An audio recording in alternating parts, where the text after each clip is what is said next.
Bridge is the dental jargon term for a fixed dental prosthesis in which at least 2 teeth are fitted with the crown and then connected with 1 or 2 links. Here you see a 3-unit bridge. In the upper left corner, in this case the structure is made of gold. In the center, you can see an illustration of how the gap in the teeth is closed with this bridge.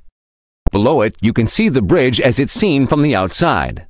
Normally, the pontic is bounded on the left and on the right by teeth serving as abutments. Sometimes, overhanging bridges are made, for example in cases where 2 neighboring teeth are blocked and an end link is left hanging over. Such constructions can be legitimate if they are prepared towards the front, meaning away from the jaw joint, and with no more than 1 tooth as the overhanging link. Towards the rear or towards the jaw joint, for example as a replacement for a molar, such bridges do not make sense. The highest chewing pressures are found in the posterior region, as you would with scissors. This is the reason why molars have such massive roots. The high chewing pressures act on the overhanging link, and in combination with the leverage effect, the abutment teeth are exposed to severe stress. Bone resorption and damage to the teeth over a number of years can be the result. Also, bridges should not be constructed with spans that are too long. This too leads to excessive stress on the abutment tooth and thus to the loss of teeth, in most cases years later. More and more, the trend is towards creating realistic reconstructions. Thus, gaps in the teeth are more and more frequently closed with artificial dental roots or implants.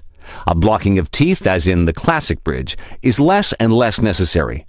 There can be huge differences in the execution of bridges, more specifically in the way teeth are cut.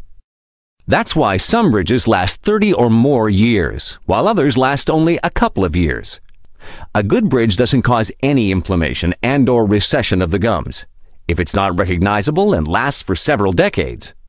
Even if the bridge has to be replaced at some point in time, the tooth stumps underneath should still be fine. There can be certain alternatives to tooth crowns for restoring a damaged tooth. In cases with high aesthetic requirements, veneers and/or bleaching may perhaps be a better alternative to a crown. If tooth alignment is an issue, then braces come into the picture. The particular risks when crowning a tooth are as follows. Death of the nerve or pulp, the consequence is a root canal treatment.